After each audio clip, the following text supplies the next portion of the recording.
السلام علیکم ورحمۃ اللہ وبرکاتہ۔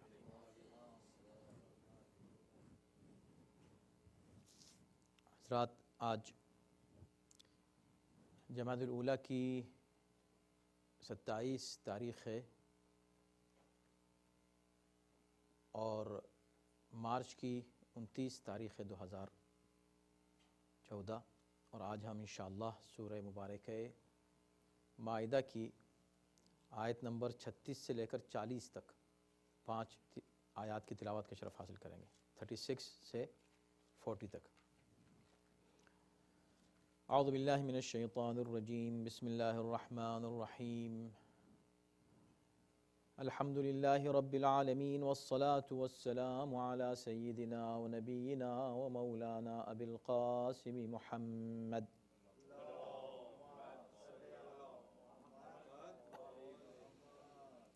وآلہ الطیبین الطاہرین المعصومین ولعنۃ اللہ علی اعدائہم اجمعین من الآن الی یوم الدین۔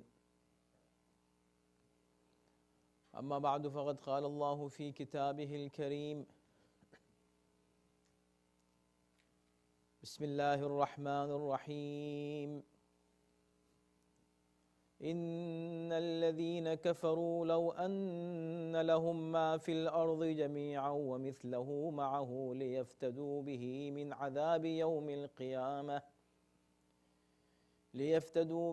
من عذاب یوم القیامة ما تقبل منهم ولهم عذاب ألیم، يريدون أن يخرجوا من النار وما هم بخارجين منها ولهم عذاب مقيم۔ والسارق والسارقة فاقطعوا أيديهما جزاء بما كسبا نكالا من الله والله عزيز حكيم۔ فمن تاب من بعد ظلمه وأصلح فإن الله يتوب عليه إن الله غفور رحيم۔ ألم تعلم أن الله له ملك السماوات والأرض يعذب من يشاء ويغفر لمن يشاء والله على كل شيء قدير۔ صدق الله العلي العظيم۔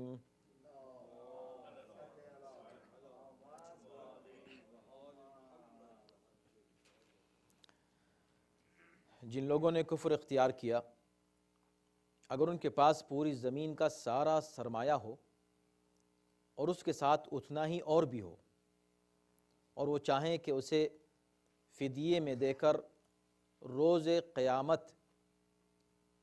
قیامت کے عذاب سے چھوٹ جائیں، تو یہ فدیہ ان سے قبول نہیں کیا جائے گا اور انہیں دردناک سزا مل کر ہی رہے گی۔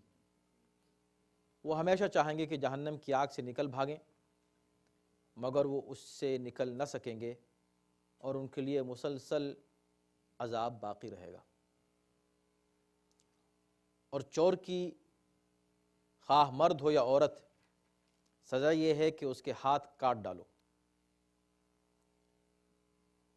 یہ ان کے کرتوت کی پاداش اور اللہ کی طرف سے عبرتناک سزا ہے۔ بے شک اللہ صاحب عزت اور صاحب حکمت ہے۔ پھر جو شخص اپنے ظلم کے بعد توبہ کر کے اپنی اصلاح کر لے تو اللہ اس کی توبہ قبول کر لے گا۔ بے شک اللہ بڑا بخشنے والا مہربان ہے۔ کیا تم نہیں جانتے کہ تمام آسمانوں اور زمین کی سلطنت صرف اللہ کے لیے ہے؟ وہ جسے چاہتا ہے سزا دیتا ہے اور جسے چاہتا ہے بخش دیتا ہے، اور اللہ ہر شے پر قادر ہے۔ حضرات، اس سے پہلے کی کچھ آیات تھیں جن میں انسانی جان کی قدر و قیمت کی بات کی گئی تھی، اور اس سے پہلے کی بھی آیات ہیں جس میں حابیل و قابیل کا واقعہ بیان کیا گیا کہ کیسے ایک بھائی نے ایک بھائی کو حسد کی بنا پر قتل کر دیا، اور زمین پر پہلا خون بہا، اور اس کے بعد سلسلہ خونریزی قائم رہا، اور اسلام نے ایک انسان کے قتل کو تمام انسانیت کا قتل قرار دیا۔ اس کے بعد جو لوگ اس طرح کے جرائم کو قائم رکھیں اور باقی رکھیں اور ایسے قتل جیسے جرم کا ارتکاب کرتے رہیں اور فساد کریں زمین پر، ان کے لیے سزا معین کی گئی۔ اور یحاربون اللہ ورسولہ کہہ کر جو لوگ معاشرے میں فساد برپا کریں اور فتنہ کریں اور لوگوں کو ڈرا دھمکا کر ان کی جان اور مال اور عزت و آبرو کے لیے خطرہ بن جائیں، ان کی سزا اور سخت سزا سنائی گئی، جن میں وہ لوگ خاص طور پر شامل ہیں جو لوگوں کا مال طاقت اور قوت اور اسلحے کی بنا پر ڈرا دھمکا کر چھین لیتے ہیں۔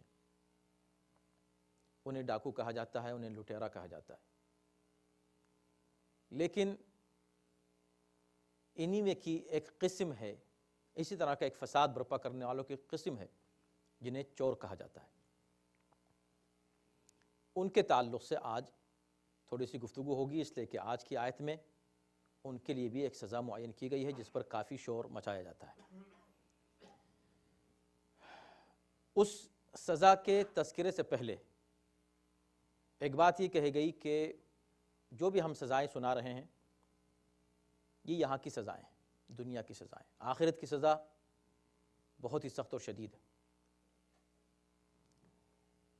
اور جو لوگ کفر کرتے ہیں، ان حقائق کا انکار کرتے ہیں، اللہ کے رسول کے منکر ہیں، کیونکہ کفر اسلامی اصطلاح میں مترادف ہے تقریباً فتنہ و فساد کا۔ فتنہ اور فساد، اور اسلام اور ایمان مترادف ہے، یہ دونوں الفاظ مترادف ہیں امن و امان اور سکون اور اطمینان کے۔ لہٰذا جو شخص کسی انداز سے بھی انسانیت کے لیے خطرہ بن جائے، گویا کہ وہ کفر اختیار کر رہا ہے، کفر کے حد تک جا رہا ہے۔ اور اگر وہ مسلمان ہو کر ایسا کرے تو وہ کافر سے بھی بدتر ہے، اور جس کے لیے ایک اصطلاح قرآن نے استعمال کی ہے وہ ہے منافق کی اصطلاح، ان المنافقین فی الدرک الاسفل من النار۔ منافقین کی سزا جو ہے وہ کافروں سے کہیں زیادہ ہے، اگرچہ وہ زبان سے کلمہ شہادت پڑھتے ہیں، اللہ کو بھی مانتے ہیں بظاہر، اور رسول اللہ کا کلمہ بھی پڑھتے ہیں بظاہر، خود کو مسلمان کہتے ہیں بظاہر، لیکن چونکہ زمین پر فتنہ و فساد برپا کرتے ہیں اور وہ انسانیت کے لیے اور پرسکون اور پرامن لوگوں کے لیے خطرہ ہیں، لہٰذا انہیں منافق کہا گیا اور ان کی سزا کافروں سے بدتر قرار دی گئی۔ تو یہاں جب کہا جائے کافر تو اس سے مراد وہ بھی ہے جو خدا اور رسول کا انکار کرے، اور وہ بھی ہے کہ جو بظاہر خدا اور رسول کو مانے لیکن عملی طور پر نفاق پر عمل کرتے ہوئے وہ خدا اور رسول کی تعلیمات کو پس پش ڈالے اور انہیں پامال کرے اور زمین پر فساد برپا کرے اور فتنہ کرے۔ تو ان الذین کفروا، جو لوگ کفر اختیار کرتے ہیں، اگر وہ اللہ کے عذاب سے قیامت کے دن بچنا چاہیں تو اس کی ایک مثال دی گئی ہے کہ اگر ایسا ہو جائے کہ ان کے قبضے میں یہ پوری زمین اور اس زمین میں جو کچھ بھی ہے، وما فی الارض جمیعا، جو کچھ بھی ہے زمین میں، جو بھی سرمایہ ہے، جو بھی دولت ہے، جو بھی نعمتیں ہیں یہاں، ان سب کو وہ حاصل کر لیں۔ اس کے بعد کہا کہ نہ صرف یہ، ایسا تصور کر لو کہ اگر اس کے پاس یہ اختیار آ جائے کہ اتنی ہی نعمتیں اور بھی ہو جائیں، نہیں ہو سکتی نا۔ اولاً یہی نعمتیں نہیں ہو سکتی جو زمین کی ہیں، تو پھر دوسری زمین کی نعمتیں کہاں سے لائے گا، اس لیے کہ دوسری زمین نہیں ہے۔ لیکن اگر اس سے ڈبل اس کے پاس سرمایہ ہو، کیوں؟ اس لیے کہ دیکھیں بہت سے لوگ اس بنا پر جرم کر لیتے ہیں کہ وہ یہ سوچتے ہیں کوئی بات نہیں، ہم جرم کر لیں گے لیکن ہمارے پاس پیسہ ہے، ہمارے پاس اختیار ہے، ہمارے پاس لوگ ہیں، ہمارے پاس پہنچ ہے آگے تک، ہم جرائم سے چھوٹ جائیں گے۔ اور یہ ہوتا ہے بہت سی دنیا کے بہت سے، بلکہ اکثر و بیشتر ممالک میں یہ ہو رہا ہے، کہیں پر چھوٹے پیمانے پر جرائم ہوتے ہیں، کہیں بڑے پیمانے پر جرائم ہوتے ہیں، اور مجرمین کے پیچھے کچھ اور بڑے مجرم ہوتے ہیں، سفید پوش مجرم، کہ جو ان چھوٹے مجرموں کو چھڑا لیتے ہیں۔ تو اس بنا پر یہ چھوٹے مجرم کہتے ہیں کوئی بات نہیں، کیا ہوا، اگر ہم نے جرم کر لیا پکڑے تو کیا ہوا، ہم کو چھڑانے والے وہاں بیٹھے ہوئے، بڑے بڑے جو سیاستداں مجرم سیاستداں ہیں وہ ہمارے پاس بیٹھے ہوئے ہیں ہمیں چھڑانے کے لیے، اور وہ سیاستداں کیوں تم کو چھڑا لیں گے، کہ ہمارے پاس پیسہ ہے، دولت ہے، دیں گے ان کو سب ٹھیک ہو جائے گا۔ تو اب اگر اس تصور کے ساتھ کوئی جرم کر رہا ہے، اور جرم اس تصور کے ساتھ زیادہ ہوتے ہیں، اس لیے کہ زیادہ تر جو جرم ہوتے ہیں کس لیے ہوتے ہیں، اسی دنیاوی مفادات کے لیے ہوتے ہیں، سرمایے کے لیے ہوتے ہیں، پیسے کے لیے، دولت کے لیے، ڈالر کے لیے، مختصر رقم کے لیے لوگ کسی کو قتل کر دیتے ہیں۔ یہی ہو رہا ہے دنیا میں، لوگ کرائے کے لوگ قاتل آرام سے بلائے جاتے ہیں، انہیں کچھ پیسہ دیا جاتا ہے اور وہ بے گناہوں کو قتل کر دیتے ہیں۔ تو پیسے کے لیے، دولت کے لیے یہ سب کچھ ہو رہا ہے، اور جرم کرنے والے بھی چونکہ ان کے پاس دولت و اختیار ہے تو وہ اس کو استعمال کرتے ہوئے، اپنے انفلوئنس کو استعمال کرتے ہوئے، اپنے پیسے کو استعمال کرتے ہوئے یہ جرائم کرتے ہیں۔ تو خدا نے اس طرف ایک اشارہ کیا ہے اس آیت میں بہت دلچسپ طریقے سے، کہا کہ اگر کافروں کے پاس، بھئی یہاں جو تم جو چاہو کر لو، لیکن یہ سمجھ لو کہ آخرت کا عذاب کیسا ہے وہ نہیں ٹل سکتا۔ اگر تمہارے ذہن میں یہی ہے کہ ہم یہ دیکھ کر چھوٹ جائیں گے اور ایسا کر کے چھوٹ جائیں گے تو سن لو، اگر کافر کے پاس اس زمین کی تمام نعمتیں ہوں، ساری دولتیں جمع کر لے وہ، اور پھر اتنی اور جمع کر لے، یعنی ڈبل ہو، زمین میں کیا ہے خزانے، اس سے دگنی دولت اس کے پاس ہو، اور وہ فدیہ دے کر قیامت کے دن عذاب الہی سے چھوٹنا چاہے کہ بھئی یہ میں دے دیتا ہوں، کسی فرشتے سے کہے، خود اللہ کی بارگاہ میں کہ یا اللہ چلو معافی کے لیے میں ایسا کرتا ہوں، معاف کر دے مجھ کو، یہ میں اتنی دولت دیتا ہوں۔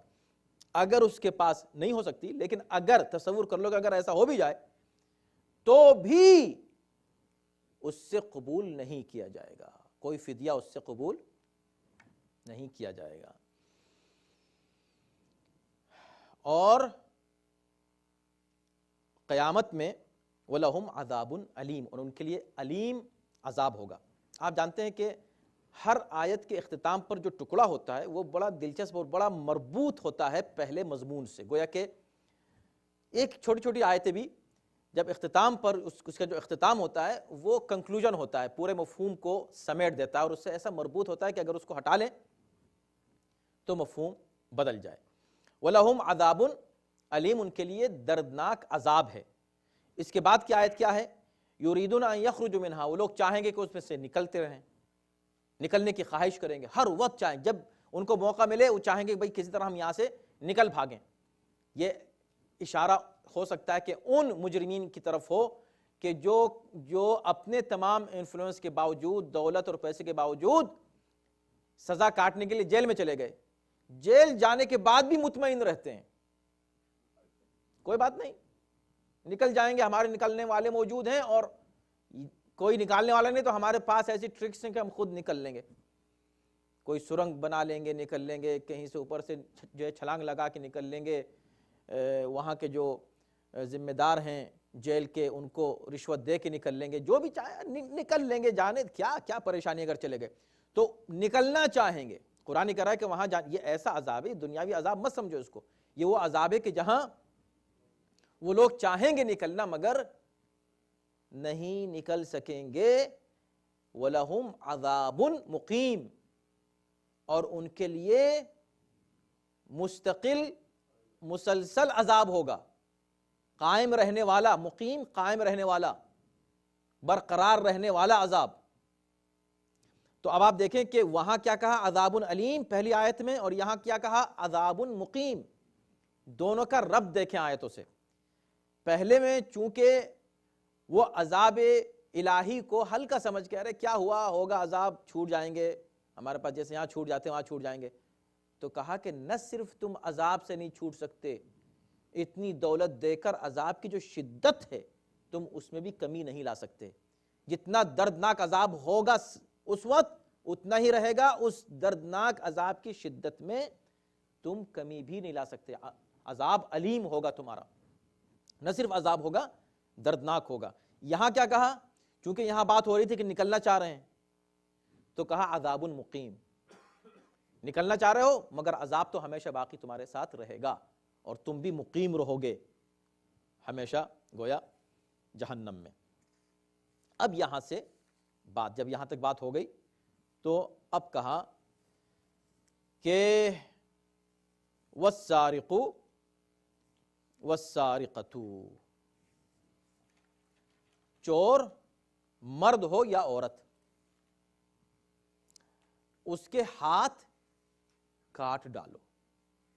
بڑا سخت جملہ ہے، ہاتھ کاٹ دو اس کے جو چوری کرے، چاہے مرد ہو یا عورت ہو۔ تو جیسے کہ ہم نے عرض کیا کہ ڈاکوؤں کی، قاتلوں کی اور لٹیروں کی سزا بیان کرنے کے بعد اب چوروں کی سزا بیان کی جا رہی ہے۔ لٹیرے کھلم کھلا لوگوں کا مال لوٹتے ہیں اور چھینتے ہیں، ان کی سزا الگ ہے۔ چور چوری چھپے کرتے ہیں یہ کام، ان کی سزا الگ ہے۔ ان کی سزا کیا ہے؟ ہاتھ کاٹ دو۔ معمولی سزا نہیں ہے، بہت بڑی سزا ہے۔ اب یہاں یہ ہاتھ کاٹنے کی جو سزا ہے، وہ کیوں ہاتھ کاٹا جا رہا ہے ان کا؟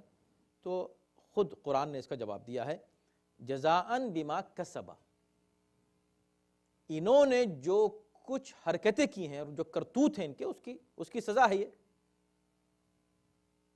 ایک تو یہ بات ہو گئی، یعنی بھئی وہ خود ذمہ دار ہیں، بما کسبا، اور کسبا جو ہے نا وہ ظاہر ہے کہ اس میں یہ اشارہ بھی ہو سکتا ہے کہ ان کی کمائی ہے یہ، حالانکہ ہر عمل کے لیے کسبہ کا لفظ استعمال ہوا ہے، اچھے برے عمل کو، کیوں؟ اس لیے کہ انسان محنت سے کوئی کام انجام دیتا ہے۔ ان کی ساری محنت، ساری جد و جہد کس چیز کے لیے ہے؟ چوری کے لیے، گناہ کے لیے۔ تو کہا کہ یہ جو ان کی جد و جہد تھی، یہ جو ان کی کرتوت تھی، جو ان کی حرکتیں تھیں، اس کی بنا پر ان کا ہاتھ کٹ رہا ہے، تمہیں کیوں ان کے اوپر رحم آ رہا ہے؟ دوسری بات یہ ہے نکالا من اللہ، اللہ کی طرف سے یہ ایک عبرتناک سزا ہے۔ نکال جو ہے، عجیب بات ہے کہ نکال ہے عربی، مگر اردو میں ایک لفظ استعمال ہوتا ہے نکیل، نکیل ڈالنا، یہ تقریباً اسی مفہوم میں ہے، لگام ڈالنا، نکیل ڈالنا۔ نکالن کیا مطلب؟ یعنی کسی چیز کو روکنا، کسی بات کے ہونے سے روکنا۔ تو پروردگار عالم نے جو یہ کام انجام دی، یہ جو حکم دیا ہے کہ ان کے ہاتھ کاٹ دو، نکالن من اللہ، اللہ کی طرف سے عبرتناک، یعنی دوسرے لوگوں کو سبق ملے اور اس کا سد باب ہو جائے ہمیشہ کے لیے۔ چوری ہو ہی نہیں، جب سزا ہی نہیں ملے گی تو چوری پھر بڑھے گی، چوری کو جڑ سے کاٹ دینے کا حکم دیا گیا ہے۔ واللہ عزیز حکیم، اللہ بڑا صاحب عزت اور صاحب حکمت ہے۔ اب یہ تیسری آیت ہے، اس تیسری آیت میں جو آیت کا اختتام ہے جس میں اللہ کی صفات بیان کی گئی ہیں، دیکھیں یہاں دوسری جو ہے مختلف ہیں ان سے جو اس سے پہلے تھیں۔ اس سے پہلے جو الفاظ تھے اختتام میں وہ الگ تھے، یہاں جو الفاظ اختتام میں جس میں ذکر الہی ہے اور جس میں صفات الہی ہیں الگ ہیں۔ یہ مربوط ہے پوری آیت سے۔ اللہ صاحب عزت ہے، یعنی صاحب قدرت ہے، اختیار اس کے پاس ہے، حکومت اس کے پاس ہے، اور صاحب حکمت بھی ہے۔ جس کے پاس حکومت ہوتی ہے وہ احکام صادر کرتا ہے مجرمین کے لیے، لیکن کبھی کبھی صرف اس کی ذات اس میں شامل ہوتی ہے اور اس کا اپنا مفاد شامل ہوتا ہے، اس میں کوئی حکمت نہیں ہوتی۔ اللہ وہ صاحب عزت اور جلالت اور وہ صاحب حکومت ہے کہ جو صاحب حکمت بھی ہے، جو ایسا نہیں ہوتا عام طور پر۔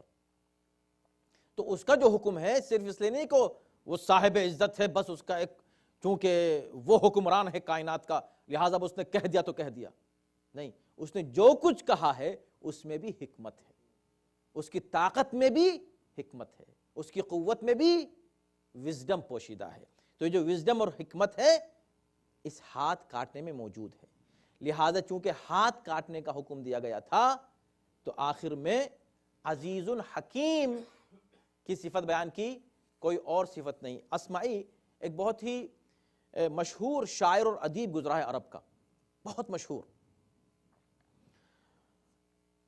یہ اصمعی کہتے ہیں کہ ایک دن میں ایک جگہ بیٹھا تھا اور اس آیت کی تلاوت کر رہا تھا، غلطی سے سہون میری زبان سے اس آیت میں یہ نکلا کہ فَاقْطَعُوا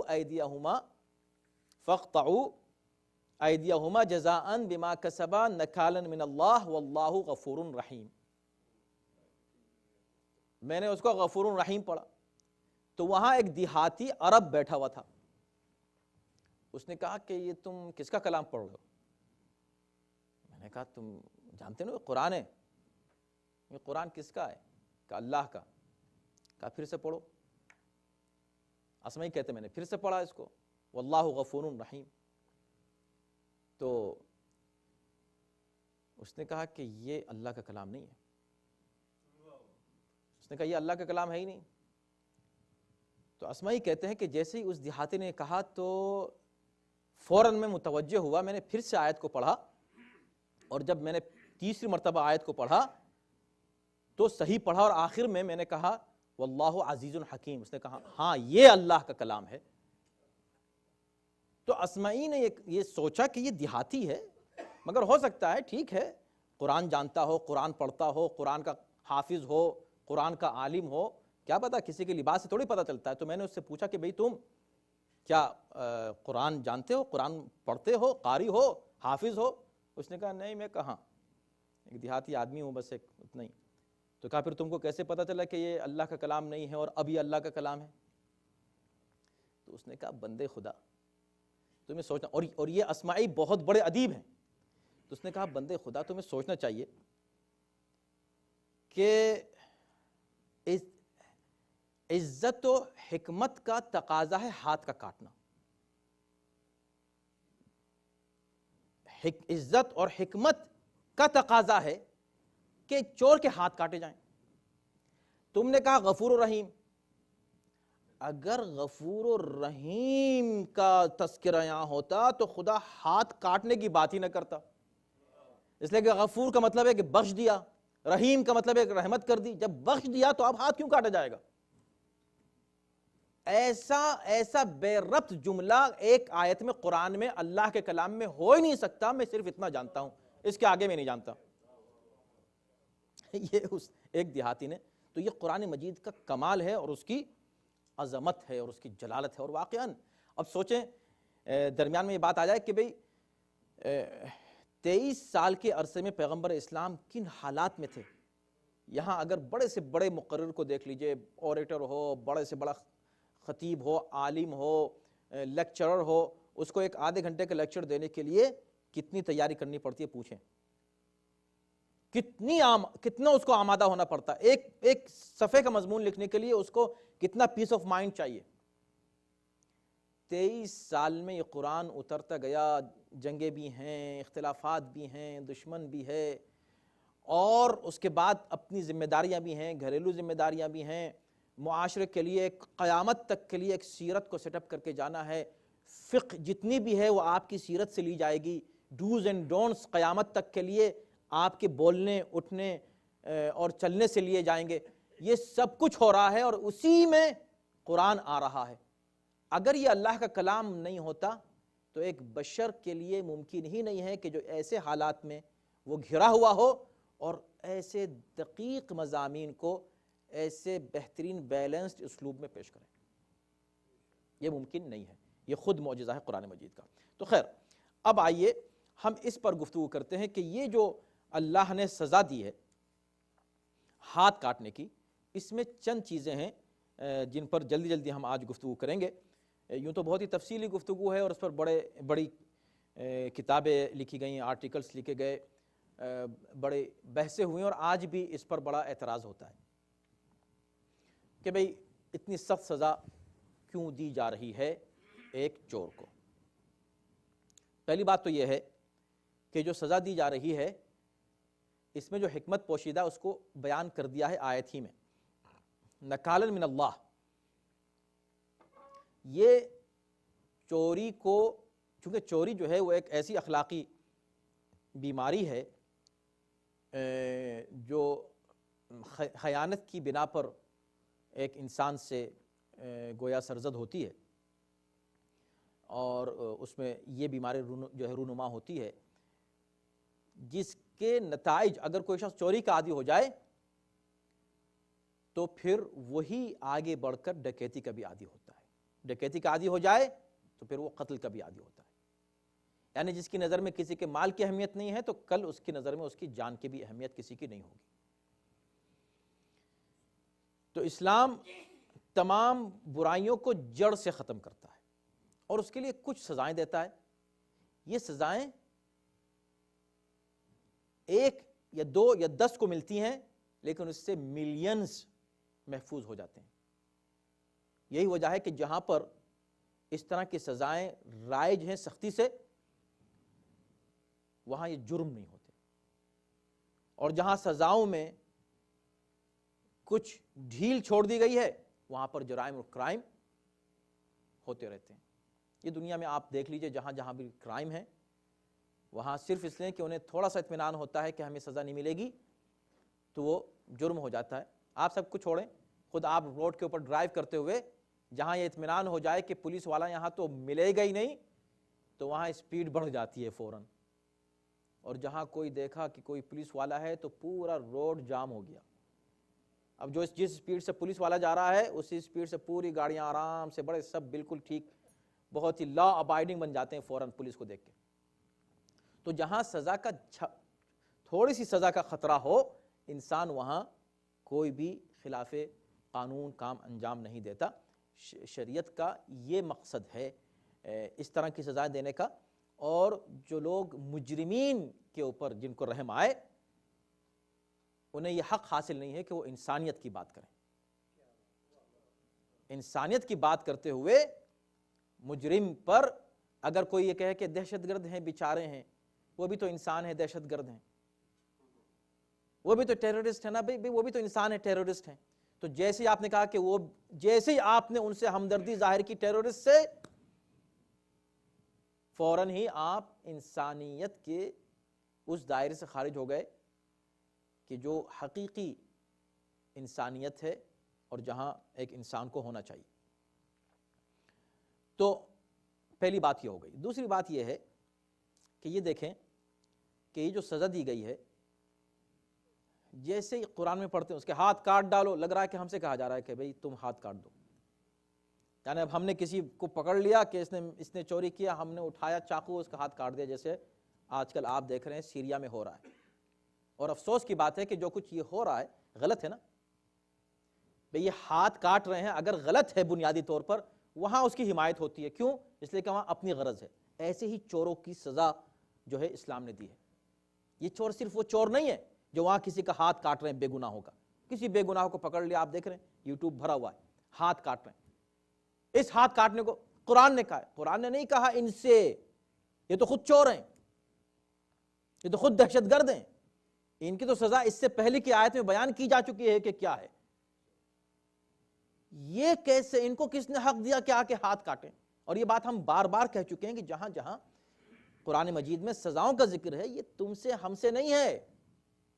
یہ اسلامی حکومت ہے، ایک عدالت ہے، اس میں لے کر آؤ. ایک قاضی بیٹھا ہوا ہے، جج ہے، کورٹ ہے، وکیل ہیں، خود وہ اپنی وکالت کر سکتا ہے، جرا ہے، گواہ ہیں، ایک پورا سسٹم ہے. اور اس کے بعد ایک حکم نافذ ہوتا ہے اور اس کو سزا دی جاتی ہے. یہ تو نہیں کہ تم آ کے مارنا شروع کر دو کسی کو کہ بھئی چونکہ یہ شریعت میں ہے تو، یا جیسے ہم اکثر مثال دیتے ہیں کہ تم جا کے ہر کسی اسپیڈ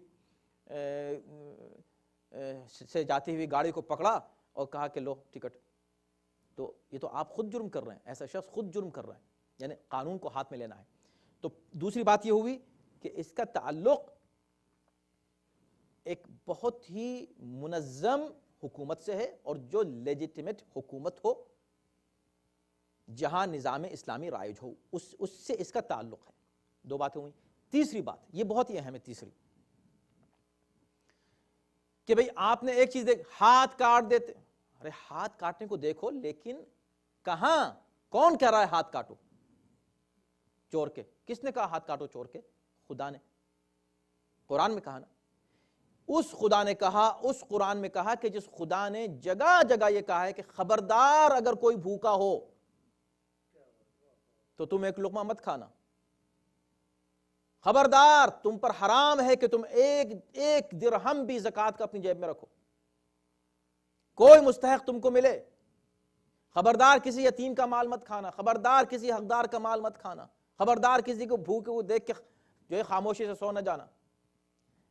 جہاں یہ حکم، اور اس کے بعد پھر یہ تو انڈیویجولز کے لیے حکم ہے، اپنے نیبر کو دیکھو، اپنے دوستوں کو دیکھو، اپنے احباب کو دیکھو، رشتہ داروں کو دیکھو، اپنے بچوں کو دیکھو، کسی کو اس حالت میں دیکھو کہ وہ مجبور ہے، پریشان ہے، تو فوراً اس کی مدد کرو۔ اسلامی معاشرہ یہ تو ہوا اسلامی معاشرہ۔ حکومت کی طرف سے ضروری ہے کہ اس بات کی گارنٹی دی جائے کہ جتنے لوگ حکومت میں رہتے ہیں، عوام سب سکون سے کھا رہے ہیں، پی رہے ہیں۔ حکومت کے پاس جتنا پیسہ ہے وہ عوام کا ہے۔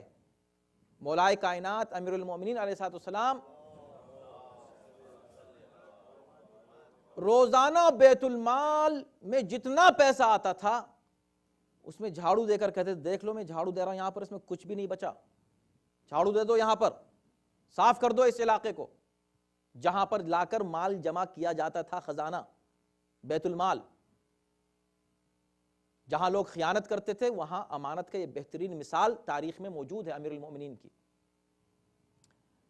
اور نہ صرف یہ بلکہ امیر المومنین کے یہ اقوال بھی موجود ہیں، ہماری کتابوں میں موجود ہیں کہ امیر المومنین نے یہ کہا کہ نہ صرف انسان، کوئی شخص، کوئی فرد، کوئی مسلم، نان مسلم، ذمی، کوئی کافر، کوئی مومن، کوئی شخص میری حکومت میں بھوکا نہیں ہے۔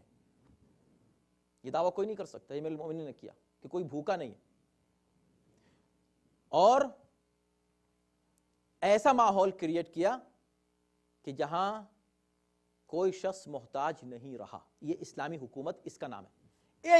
اس اسلامی حکومت سے خدا کہہ رہا ہے فَقْطَعُوا أَيْدِيَهُمَا، ان کے ہاتھ کاٹ دو جو چوری کریں۔ تو پہلے چوری کے ہاتھ کاٹے گئے، پھر چور کے ہاتھ کاٹے، سمجھ گئے آپ؟ یعنی اسلام نے پہلے چوری کرنے کی جو یہ بری صفت ہے اسے کاٹا اور اس کے ہاتھ کاٹے، پھر کہا کہ اب چور کے ہاتھ کاٹو۔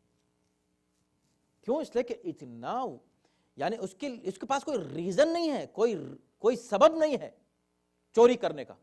کیوں چوری کر رہا ہے؟ کاٹو اس کے ہاتھ، صرف اتنا فساد کے لیے۔ تو یہ تیسرا، اس کو ذہن میں رکھیں، ہم جلدی آگے بڑھ رہے ہیں۔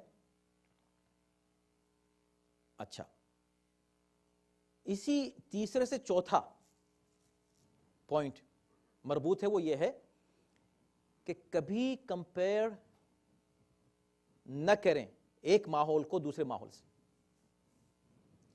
جب اس ماحول میں کہا جا رہا ہے کہ ایسے ماحول میں ہاتھ کاٹنا ہے، تو یہ بات کیوں بڑی لگتی ہے؟ اس لیے کہ ایسے ماحول میں سوچ رہے ہیں جہاں پر اس کا تصور نہیں ہے، یا جہاں چوری کو، برائی کو معمولی مانا جاتا ہے، اس فائن کر لی چوری، تھوڑی سی بات ختم ہو گئی۔ نہیں، یہ بالکل ایسے ہی ہے کہ جیسے کوئی یہ کہے کہ بھئی میں تو لندن جاؤں گا اور وہاں پر جا کر رائٹ پر ڈرائیو کروں گا۔ رائٹ کا مطلب یہ کہ رائٹ سائڈ پر نہیں، لیفٹ سائڈ پر ڈرائیو کروں گا۔ یہاں مطلب وہاں پر رائٹ ہے نا، تو ہم لوگ یہاں پر جب ڈرائیو کرتے ہیں تو رائٹ پر ہم رہتے ہیں، خود لیفٹ پہ بیٹھتے ہیں، وہاں الٹا ہے، وہاں پر آپ رائٹ پر بیٹھتے ہیں، لیفٹ کی طرف ڈرائیو کرتے ہیں۔ اب آپ نے کہا کہ میں تو لیفٹ ڈرائیو کروں گا وہاں جا کر، تو یہاں پر آ کر آپ نے لیفٹ شروع کر دی، وہاں پر جا کر آپ نے رائٹ شروع کر دی، بالکل، چونکہ دونوں کا نظام الٹا ہے ایک دوسرے سے۔ اب آپ وہاں پر بحث کریں تو آپ سے یہ کہا جائے گا کہ بھئی وہ وہاں کا ماحول ہے، آپ وہاں پر وہ کیجئے جو وہاں کا قانون چل رہا ہے، یہاں کا یہ ماحول ہے، یہاں یہ کیجئے جو یہاں کا قانون چل رہا ہے، ایک دوسرے سے کمپیئر مت کیجئے۔ یہی مسئلہ ہوتا ہے اسلامی احکام کو سمجھنے میں لوگوں کو، کہ بھئی آپ اگر کمپیئر کر رہے ہیں ہاتھ کاٹ دیے جاتے ہیں تو یہ مت دیکھو کہ سیریا میں یہ جو ظالم اور جابر اور ٹیرورسٹ جو خود انہی اعتراض کرنے والوں کے پالے ہوئے ہیں، یہ لوگ جب ہاتھ کاٹتے ہیں کسی شخص کا پکڑ کے، اس کو دکھایا جائے دیکھو یہ اسلام ہے، اس سے اب ڈرایا جا رہا ہے یہ اسلام ہے۔ نہیں، اسلام نہیں، اسلامی ماحول ہو، وہ حکومت ہو، تب جا کر اس ماحول میں اگر غلط ہو اور کسی کا ہاتھ غلط کاٹا جائے تو کو۔ پانچویں چیز کیا ہے کہ اگر آپ یہ دیکھیں کہ ہسٹری میں آج تک اگر کوئی شخص ایسا مل جائے کہ جو آپ کو صدر اسلام سے لے کر آج تک کسی طرح اندازہ کر کے کہ اب تک کتنے بلین مسلمان اس دنیا میں آئے اور چلے گئے اور اب کتنے بلین مسلمان ہیں موجود، یا ٹریلین ہو گئے ہوں گے، جو بھی ان کی تعداد ہے، ان میں کتنے لوگوں کے ہاتھ اب تک کاٹے گئے، آپ یہ سوچ لیں تو آپ کو گنتی کے چند لوگ ملیں گے جن کے پوری ہسٹری میں ہاتھ کاٹے گئے۔ اسلامی حکومت کے صحیح لیجیٹیمیٹ طریقے کی بات کر رہے ہیں، اگر غلط طریقے سے کوئی ہاتھ کاٹے تو اس کا اسلام ذمہ دار نہیں ہے، اس لیے کہ اسلام الگ ہے، مسلمان الگ ہے۔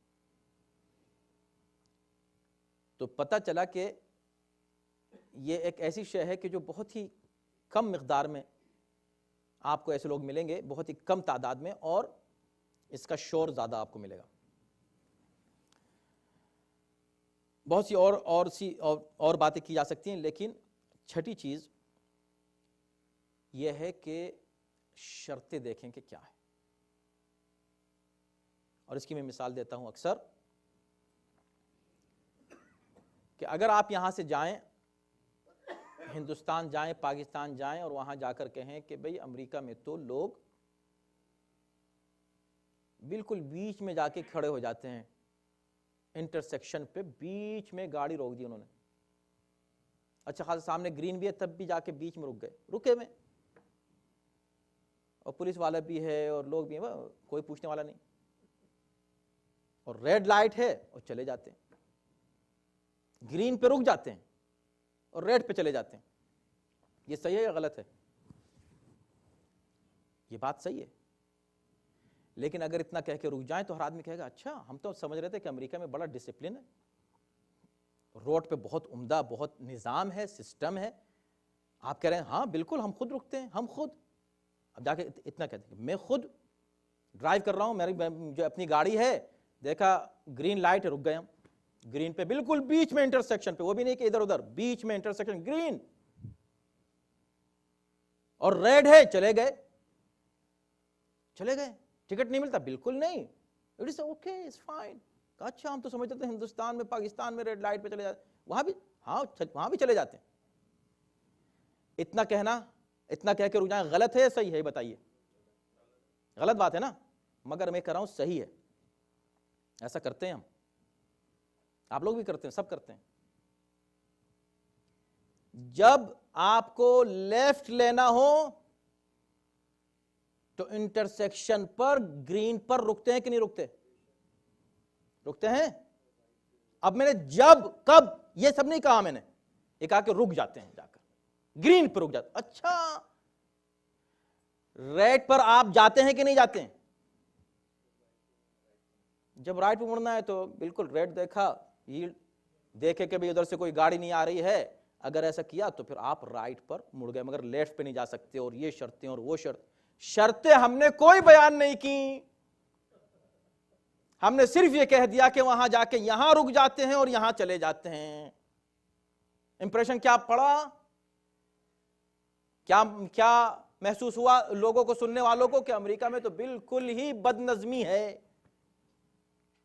حالانکہ ایسا نہیں ہے، ہم کو کہنا ہی چاہیے تھا کہ کب رکتے ہیں گرین پر، کب جاتے ہیں جو ہے ریڈ کے اوپر، یا اگر جیسے جو ہے جنازہ جا رہا ہے اور اس کا پروسیشن ہے، فیونرل پروسیشن ہے، تو اس میں بھی بریک کرتے ہیں کہ نہیں ریڈ لائٹ کو، اور یہ قانونی بات ہے، قانوناً بریک کرتے ہیں۔ مگر ہم نے نہیں کہا نہیں بریک کر دیتے ہیں، 10 گاڑی جا رہی ہیں کے بعد ریڈ لائٹ ہے چلے جا رہے ہیں. تو بتائیں، آپ جب بتائیں کہ یہ ایسا ہوتا ہے تو سچویشن بتائیں کہ کب ہوتا ہے، ورنہ یہ خیانت ہے. یہ کوئی علمی اور عقلی بات نہیں ہے کہ بڑے پہلوان بن کے کہہ رہے ہیں ارے اسلام میں ہاتھ کاٹ جائے. کب ہاتھ کاٹے جاتے ہیں یہ بھی بتاؤ. یہ نہیں بتاؤ گے تو یہ جرم ہے، یہ خود جرم ہے. کب ہاتھ کاٹے جاتے ہیں اس کی ایک بہت لمبی فہرست ہے، اور ٹائم میرا ختم ہو چکا ہے. اور اتنا ہی کافی ہے، آپ مزید انشاءاللہ مطالعہ کریں تو آپ کے لیے اور دروازے کھلیں گے، اور آپ کو معلوم ہوگا فقہی کتابوں میں بڑی اس کی تفصیلات ہیں، مکمل تفصیلات ہیں. جلدی سے، بہت جلدی سے، چند منٹ رہ گئے ہمارے پاس، جتنے بھی ہم آپ کو بیان کر سکیں گے بیان کریں گے. اور ایک روایت ہے جو آپ کے سامنے پیش کرنی ہے ضروری، کیونکہ وہ بھی ایک اہم اس کا حصہ ہے، کہ چوری کیا ہوا مال 1/4 دینار کی برابر ہو، جو ایک اچھا خاصا اماؤنٹ ہوتا تھا اس زمانے میں. اس سے کم ہے تو ہاتھ نہیں کاٹے جائیں گے. نہیں کہ ہر چوری پہ اس نے پین کسی کا چرا لیا، چھوٹا سا ایک کوئی اس کا جو ہے ایک پیپر چرا لیا، ایک بک چرا لیا ایسی معمولی سی، اس کے ہاتھ کاٹ رہے ہو، ایسا نہیں ہے. اس کا ایک اماؤنٹ ہے کہ کب ہاتھ کاٹے جائیں. ایسے نہیں کہ میں نے یہ ٹیلی فون یہاں پر رکھ دیا، بڑا قیمتی فون ہے، اور چلا گیا اور کسی نے اٹھا لیا تو اس کے ہاتھ کاٹے جائیں. نہیں، ہم نے اس کو چھپا کے رکھا جہاں حفاظت سے رکھنا چاہیے، سیف میں یا کسی جگہ یا اپنے گھر میں محفوظ جگہ تھا، اس محفوظ جگہ پر جا کر وہ چیز چرائی، تب ہے شرط. یہ شرطیں چوری کرنے والا جو ہے بالغ ہو، عاقل ہو، بچے کو نہیں سزا دی جائے گی. اگر عاقل نہیں ہے، عقل مند نہیں ہے، مجنون کو سزا نہیں دی جائے گی. چوری کرنے والا حالت اختیار میں چوری کرے، مجبوری میں چوری کرے تو اس کو سزا نہیں دی جائے گی. کسی نے اس کے اوپر رکھ دی بندوق کہ جاؤ وہ چرا کے لاؤ، تو اس سے کوئی مطلب نہیں اس کا. چوری کرنے والے نے چوری عمدن کی ہو، جان کی چوری کی ہو. ایسے نہیں کہ بھئی ہم نے سمجھا کہ ہمارا فون ہے، پتہ چلا کسی اور کا فون نکلا یہ، تو ہم کو سزا نہیں دی جائے گی. چور بھوک کی وجہ سے نہ کرے. اگر واقعی اتنا بھوکا ہے وہ یا اس کے بچے کہ اس نے اپنی جان بچانے کے لیے چوری کی ہے تو اس کا ہاتھ نہیں کاٹا جائے گا. قحط سالی میں کوئی شخص کھانے پینے کا سامان اگر چرا لے تو اس کا ہاتھ نہیں کاٹا جائے گا.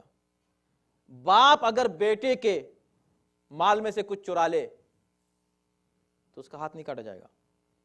باغ ہے، باغ اس میں پھل ہیں، پھل کسی نے چرا لیے تو اس کا ہاتھ نہیں کاٹا. اور بھی ایک فہرست ہے کب ہاتھ کاٹا جائے گا، کب ہاتھ نہیں کاٹا جائے گا، ایک طولانی فہرست ہے. آپ نے کہہ دیا ہاتھ کاٹ دیتے ہیں، یہ جرم ہے. ایسا کہنا اور کہہ کے رک جانا اور اس پہ اعتراض کرنا، یہ جہل بھی ہے، جرم بھی ہے، خیانت بھی ہے. اس کو جتنا بھی کہیں بہت ہی بد اخلاقی ہے یہ. اگر کوئی شخص اس کو خود کو اسکالر نہیں کہہ سکتا ایسا کہہ کر کہ بھئی ہاتھ کاٹ دیا جاتا ہے، اور وہ بس یہ کہہ کر آگے بڑھ جائے. بتائے کہ کب ہاتھ کاٹا جاتا ہے. اس کے بعد پھر ہمارا خیال سے وقت ختم ہو چکا ہے تو ہم یہاں رکتے ہیں. تھوڑا سا اس میں کچھ اگر رہ گیا تو ہم اگلے ہفتے بیان کریں گے، لیکن 2 منٹ اور لے لیتے ہیں تاکہ مضمون کم سے کم ختم ہو جائے آج کا. وہ یہ کہ ہاتھ کتنا کاٹا جائے، یہ ایک مسئلہ ہے. یہاں پر کتنا ہاتھ کٹنا چاہیے، تو اس کے اوپر ذرا اختلاف ہے فقہا کے درمیان کہ ہاتھ کی مقدار کتنی ہو. تو کچھ لوگ یہ کہتے ہیں کہ پورا ہاتھ اوپر سے کاٹ دیا جائے، اس لیے کہ اس پورے کو ہاتھ کہتے ہیں. کچھ کہتے ہیں نہیں، صرف کوہنی سے کاٹا جائے، اس لیے کہ قرآن نے لفظ ہاتھ ید جو ہے وہ وضو میں استعمال کیا ہے، الی المرافق. کچھ کہتے ہیں نہیں، گٹے سے کاٹا جائے، اس لیے کہ تیمم میں گٹے کا ذکر ہے، ہاتھ اس کو کہا گیا ہے کہ صرف اتنا. مگر حقیقت کیا ہے؟ حقیقت وہی ہے جو رسول سے ہم کو ملے یا اہل بیت رسول سے ملے. تو امیر المومنین علیہ السلام کے سامنے ایسا ہی ایک کیس آیا تو آپ نے اس کی صرف انگلیاں کاٹی، اس کا انگوٹھا رہنے دیا. تو کسی نے پوچھا کہ یا علی آپ نے ایسے ہاتھ کاٹا؟ کہ بالکل ایسے ہی ہاتھ کاٹا جاتا ہے. کہ کیوں؟ کہا اس لیے کہ بات کی آیت ہے کہ اگر وہ توبہ کر لے تو اللہ غفور الرحیم ہے. اگر وہ توبہ کر لے اور توبہ کر کے نماز پڑھے تو نماز میں 7 اعضاء زمین پر ہونے چاہیے. اگر ایک کاٹ دے تو ہم نے ایک کم کر دیا, اللہ کے اور اس کے بیچ میں رابطے کے ایک ذریعہ ہم نے کاٹ دیا, تو یہ صحیح نہیں ہے. اور اس طرح کی بہت سی روایت ہیں, سب کو چھوڑ لیں. ایک مناظرہ ہوا معتصم عباسی کے زمانے میں امام محمد تقی جواد علیہ السلام, کہ جب ایک بار ایسے ہی ایک شخص آیا اور اس نے آ کر معتصم سے کہا کہ میں نے چوری کیے, میرے ہاتھ کاٹ دیں. ایسے بھی لوگ ہوتے تھے اور ایسے بہت سے واقعات ہیں. تو وہ آیا, اس نے, اب وہ پریشان ہوا کہ ہاتھ کیسے کاٹ جائیں, تو اس نے تمام فقہا کو بلائے, تو وہی بحث چھڑ گئی. کسی نے کہا یہاں سے کاٹو, کسی نے کہا یہاں سے کاٹو. اس نے کہا بھائی مکتب اہل بیت کا کیا نظریہ وہ بھی ہم سننا چاہتے ہیں, اور امام کو بلایا گیا. امام نے آ کے کہا کہ ہم سے کیوں مسئلے پوچھتے ہو جب تم اس پہ عمل نہیں کرتے؟ کہا نہیں آپ بتائیں, ضرور بتائیں. امام نے فرمایا, تو ہر شخص اپنی اپنی دلیلیں دے رہا تھا, کوئی وضو کی, کوئی تیمم کی. جب امام سے کہا گیا تو امام نے کہا کہ اس کی صرف انگلیاں کاٹی جائیں, انگوٹھا چھوڑ دیا جائے. کہا کیوں؟ کہا اس لیے کہ یہ ہاتھ ہتھیلی سے سجدہ کیا جاتا ہے, وہ اعضائے سجدہ میں شامل ہے, اور قرآن میں ہے کہ وَأَنَّ الْمَسَاجِدَ لِلَّهِ, سجدگاہ یعنی سجدے کی جگہ جتنی ہے صرف اللہ کے لیے. جو چیز اللہ کے لیے تم اس کو نہیں کاٹ سکتے. اس کو اس نے قبول کیا. تو اس سے یہ ثابت ہوا, اور ہمارے تمام فقہا تقریباً اس پر متفق ہیں, کہ چور کا ہاتھ, پورا ہاتھ نہیں کاٹ. ہاتھ جب کاٹنے کی بات کی جاتی ہے, یا آپ ٹی وی پر یا اخباروں میں یا یوٹیوب پر دیکھتے ہیں, وہ ہاتھ کاٹ رہے ہیں, کہیں بیچ میں سے کاٹ رہے ہیں, یہاں سے کاٹ رہے ہیں, مختلف جگہوں سے ہاتھ, سب غلط ہے. انہیں علم ہی نہیں ہے قرآن کا. ہاتھ صرف انگلیوں سے, اور اس کے بہت سی دلیلیں ہیں. ہمارے فقہا نے تقریباً 20 اس کی دلیلیں دی ہیں کہ کیوں صرف انگلیاں کٹنی چاہیے, اور بڑی دلچسپ دلیلیں ہیں.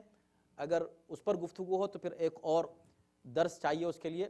ہم سمجھتے ہیں کہ یہاں ہم اس کو روکتے ہیں, اور جو آپ کے کچھ سوالات ہوں گے ہم اس کو سننے کے بعد انشاءاللہ اگلے درس میں اگر موقع ملا تو اس پر تھوڑی سی گفتگو ہو جائے گی. صلوات بر محمد و آل محمد.